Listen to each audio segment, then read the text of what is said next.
олё гэж бодно гэхээс биш. Монголтойгоо учраа олё гэж бодно гэхээс биш. Өнөөдөр хаяанчд байгаа хамгийн том аюул энэ. Өнөөдөр бол бид нар 70 жил Оросд дарлуулсан гэдэг. 70 жил дарлуулад өнөөдөр Оросын ирлийг зулсан хэд байгаа юм? Хэлтэй. За одоо талигач Санжаа сүрэнгийн зориг. За Оросын ирлийг. Одоо ингэж ярил бол нэг хэцгэл хүн байгаа шүү дээ. Тэрнээс биш бүгдээрээ шар толгойтой болцсон юм алга байгаа гэдэг. Тэгэхэд өнөөдөр энэ хятадууд хар нүдтэй хар үстэй. Боовных нь ус нь хар тий. Тэгэнгүүт эдгэр чинь Монгол хүүхнүүд хүртэл ундах тустай байдгийн гэсэн. Ялгархгүй.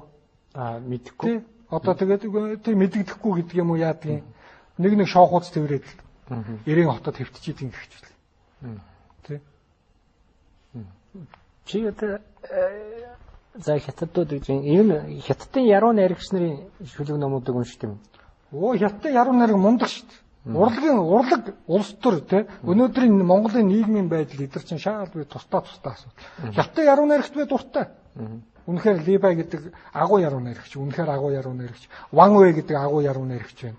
Тан улсын үеийн Либай, Дүүфүү гэдэг агуу яруу найрагч байна. Хичнээн их оронч сайхан яруу найрагч байсан. Би хятадын яруу найргийг мэднэ. Хятадын орчин үеийн яруу найраг нь ч гэсэн сайн. Эдгээр чинь аймаар толгооны сэтгэлгээ тархиныхын төгжөө мултарсан улсууд байхгүй. Тэднээс одоо шүлэгний мөрнөөс хэлвэл болох уу? Жишээ нь чиний бүр яг сэтгэл тоногдсон. Одоо Либагийн нэг алдартай шүлэг байдаг шүү дээ. Одоо орон дээрээ сууж байгаад би одоо сарны гэрэлд одоо эх орноо саналаа гэсэн утгаснаатай. Энэ юу гэж хэлэх гээд байгаа юм гингүүт тэр хүн нойр нь хүрэхгүй орон дээрээ шүн сарны гэрэл тэгэхээр шүн байсан бай таараа шүү дээ. Тий. Гэнт эх орныхоо тухай бодсон гинэ. Тэр хүн өөр юмны тухай бодож болно шүү дээ. Яхаараа эх орныхоо тухай санаа ширдэг юм. Ийм муухай эх орон сэтгэлгээтэй хятад улсууд чинь Монгол улсууд ч гадаадд явж байгаад нэг нь гадаад хүн зодж яхаар зүхтаага явчихдаг гэвчтэй. Тий. Хятадууд болохоор Лагвагла Москва сурж яхаа шаагилдаад тэр Черкизовский ирэнхтэр бол орчт юм билээ шүү дээ. Нөгөө Оросууд ч бай, Кавказ ч бай бүгднтэй зодтолдод. Тэгээ цагдаад бөөнөрөө баригдал явдаг юм билээ шүү дээ. Ийм дундад иргэн улс чинь эх орны сэтгэлтэй байхгүй. Энэ аваад яваад байна шүү дээ. Эсвэл би бүр бодож байгаа юм. Эсвэл бүр ингэж хоёрын хооронд тэмцэж одоо иргэний дан гаргахгүйгээр тэмцэж чадахгүй юм бол тэр чигээрээ бүгдээрээ сайхан хятад бол. Өглөө радио манд угаа нөхөө гэж мэдлээл сайхан. Улаанбаатар хот 100 сая хүнтэй. Зах зээл байна. Чи ингэж нэвтрүүлэг хийж одоо ингэж зовж хандл суухгүй шүү дээ. Хятад хэлний 2 жилийн дотор сурна үед. Сайхан хятад Монголд иргэдэд нэвтрүүлэг хийгээл яваад шүү дээ. Тэгэхээр чамааг үзэгч дүүрэн биш. Санах ч одоо эдүүхтэй юм. Хүүхдүүд бий. Тэр тухай тодорхой яриад яах вэ? Хүүхдүүд байна. Монголын улс маш олон болтугай гэж. Нацаг дөржин шүлгэнд их тавтай шүү. Тэрийг биелүүлж байгаа юм. Биелүүлж байгаа. Монгол хүн болгон биелүүлэх ёстой гэж бодож байна. Гэтэ бол Монгол хятадын ирлизүүд бол арай дэндүү их биелүүлээд байна л да. Энэ үүргээ бол ер нь Монгол их хүний талаар чиний номын шүлэг гэдэг. Ээжийн тухай шүлэг байгаа шүү дээ. Тэ. Уншчихгүй сонд тэгэл дээ.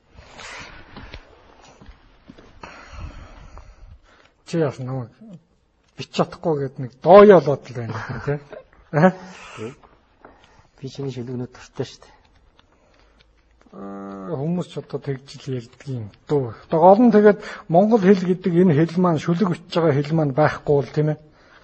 Ер нь бид нар энэ монгол хэл маань байхгүй бол монгол гэж яваад амьдраад ер нь яах юм бэ тий. Ер нь тэгээд шүлэг чинь одоо шинэ чиний номнууд дотор зөв шүлэг би хаяа уншдаг л да номнууд. Тэгэхээр зүгээр яаж энэ үгнүүдийн хооронд нь байрлуулж өрөх вэ гэдэг л урлаг байна л да. Утга нь өөрөө илэрхтэй хүндтэй идэгддэг. Тэ? А түүнээс зарим юмыг 1000 уншаад ойлгохгүй нийтлэлж байдаг шүү дээ. Юу гэж бичсэн. утга нь хаанаа төгсөх гээд байгаа юм хэлдэг тийм. Тэгээд одоо гол нь шүлэг бол санаа шүү дээ. Би тэгж л бод. Санаа. Гаргаж байгаа утга санаа. Тэгээд бол дээд онгодоос дээд тэнгэрээс ирж байгаа шүү дээ. Өгөөгөл. Тэрнээс биш бол зүгээр л өрдөг бол бүгдээрээ хэл мэдхийн чинь бүгд л өрөөдөл суух байлгүй дээ. Одоо энэ баахан охтууд бас энэ яруу найраг руу орж явах шиг байна тийм. Амархан юм байна гэдээ ойлгоч юу? Эсвэл бас бие үнэлээд явж ясанд орвол хотлоо үнэн ингээд толгой молгой холбоо явж игэлдэг хөргий. За, ээжтэй зориулсан шүлэг гэж байна. Ээжтэй зориулсан шүлэг. Үгээрээ залуурдаж, үйлээрээ хөтөлсөн, үггүй ойлгуулж, харцаараа ухааруулсан, сүүгээрээ тэжээж, чадлаараа өсгсөн, совингоороо мэдэрч, ерөөлөөрөө хамгаалсан ийм ээжтэй байх мөн ч сайхан да. Зүрхээрээ шаналж, зөвлөж дэмжсэн, зүүдээрээ манаж, зааж сургасан, урмаар тэтгэж, бурмаар шагнасан, ухаанаар ялж, итгэлээр зоригжуулсан ийм ээжтэй байх мөн ч сайхан да.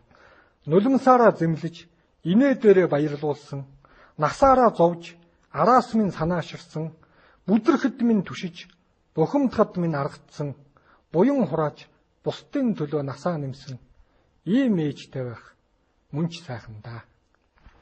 Энд одоо их хүний тухай, эмэгтэй хүний тухай шүлэг мөн байна. Даанч манай ээж 2 жилийн өмнө талигачлалтай л доо. Тэгээд ийм ээжтэй бол мөн сайхан даа л гэж бодчих. Юу нөгөө цаашдаа ер нь юу бичих вэ? Араман одоо юу гэдэг үргэлжилсэн үгийн тууж тий. Одоо ер нь би хараад байгаа энэ тим их баг болсон юм шиг. За тэгээд юу гэдгийг шүлгийг бол залуу наснд өчтөг хөгшөрхөөрөө арман тууж өчээд дэмий болоод дурсамж өчөө явцдаг. Залуудаа би тэнд тэгж бааж байлаа, энд ингэж сагж байлаа. Тэнд очиж шээж байлаа, тэр уулан дээр гарч морь харж байлаа энэ төргээ бичээ явцдаг улсууд их болон болцлоо ингэ. Тэгэхээр би бол зүгээр энэ шүлгээ бичсээр байгаа л бас дуусна гэж боддог. Тэгээ шүлгийг бол залуу насны явдал модлыг бич чаддгүй улсууд тэгж ярьдаг. Тэгэнгүүтээр нэг хүчрэггүй хөдөлмөр хийж байгаа юм шиг тий. Одоо ингээд шүлэг өчгч чинь бол ингээд 99% хөдөлмөр 1% авьяас хэрэгтэй байгаа юм шүү дээ хүүхдүүдэд энэ төр гэдэг. Солиороод идэг байхгүй юу? Миний бодлоор бол үхсний чинь хөдөлмөр вэ. 99% авьяас 1% хөдөлмөр хэрэгтэй. Америкийн нэг яруу найрагч хэлсэн байдгийн шүү.